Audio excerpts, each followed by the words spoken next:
Are you ready to have some fun? Welcome to Puzzle Life. Today we're going to talk about emotional intelligence. Don't forget to thumbs up and like this video.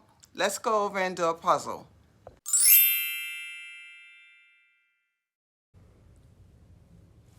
So, today I have this great puzzle to do. It came in a fairly simple box, but it was a wonderful piece to put together. It's only 500 pieces. By the way, I will put the link below so that if you're interested in getting it, you can order it. But it was a great puzzle to put together. It is wooden pieces and it looks fantastic. So let's go ahead and have our chat. Today I wanted to talk a little bit about emotional intelligence. So what is emotional intelligence? If you strip all of the jargon and all of the research language from it, for folks who have not read Daniel Goleman, how do you explain emotional intelligence to your kids or your cousin Jasmine or Tasman, or someone else in your network or community? Well, the way I like to talk about emotional intelligence is really talking about how do you calibrate your emotions? How do you ensure that your emotions mirror the situation or the environment that you're in? So, the best way to explain emotional intelligence is to explain by describing folks who lack emotional intelligence in some situations. There are a variety of situations, of course, but I'll talk about two, both opposite extremes. So there's the one where I come from, they would say, "Oh my God, she just went off on the deep end," or "he just went completely off." Those are usually the situations where something has happened in your environment or a situation has happened and the person's emotions are totally over exaggerated. So they go off on the deep end. It seems that they've overreacted to something. A lot of times folks will be like, "What the heck? That wasn't that important. It wasn't that serious. What's wrong with you?" A lot of times that happens to individuals when they're not paying attention to the levels of stress that they're bottling up in their selves. And when you're stressed and you're not paying attention to your emotions or what's going on, that stuff comes out one way or the other. And so something as simple as bumping into you on the elevator can totally have you flip out. And it was something that you would not normally react that way. But today, or in this situation, you have, and everyone's staring because they're not sure why you're reacting, because the situation didn't cause for that. And just like you can overreact, there are situations where people have learned to suppress, if you will, their emotions, right? So there are a lot of individuals who believe that, oh, if I don't react, if I don't respond, that makes me look good. Well, in those situations, that also shows a lack of emotional awareness or emotional intelligence.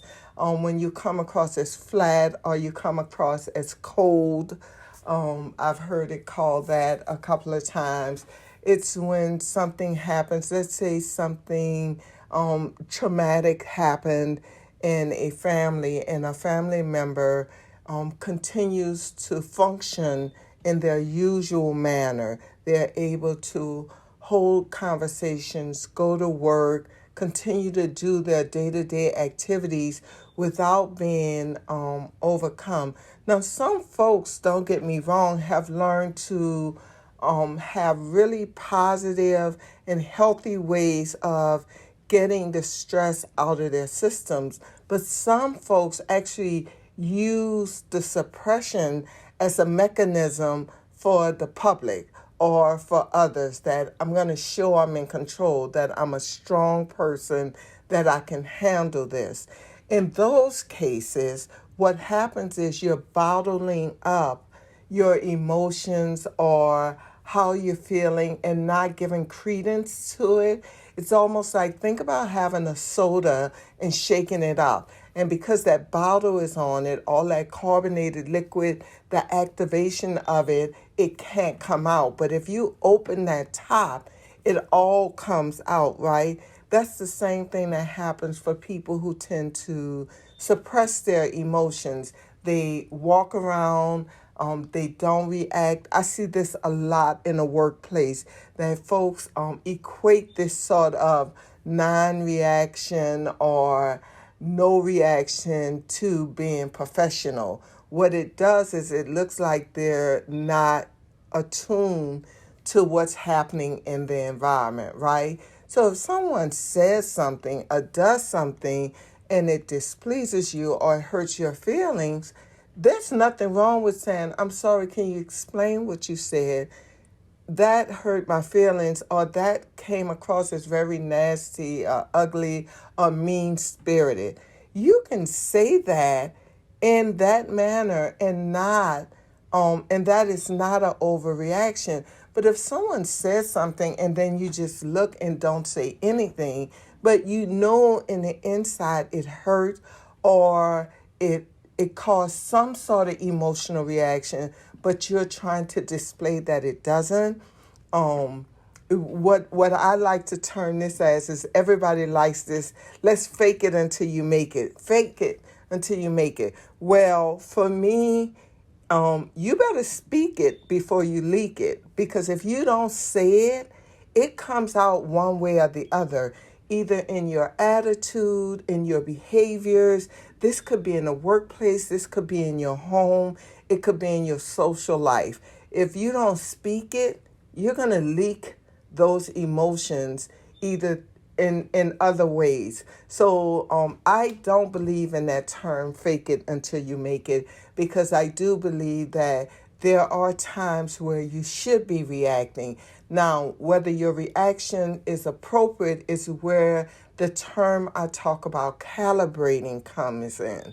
So if you calibrate and make sure that your emotions are balanced and that they mirror the situation, that if it is something that you should be happy about, that it's fine to be happy about it. If it's an emotion or something has happened that causes you to be sad, it's fine for you to be sad. And it's fine for you to tap into and say, why am I feeling this way? I've had a loss, or I'm going to miss this, or I don't want to change jobs right now and it's stressing me out. It's fine, perfectly fine to say something like that and to react and express those sort of feelings. But then it's fine and healthy to be able to move on, right? So as I think about emotional intelligence, I don't think about all the components of emotional intelligence like empathy and self-awareness and all of these other terms that Daniel Goleman has blessed us with. And if you can, it is definitely a great read. But if it's someone you're talking to who does not have the time or has not read one way to talk about is how are they calibrating their emotions and making sure they understand what it is they're feeling, why they're feeling it, and be able to mirror the situation. So that's our chat for today, a little bit about emotional intelligence. I hope you've enjoyed the puzzle. And if you have, please please subscribe. This is my first full video that I'm posting. And put a comment. Let me know what sort of topics you want me to talk about in the future.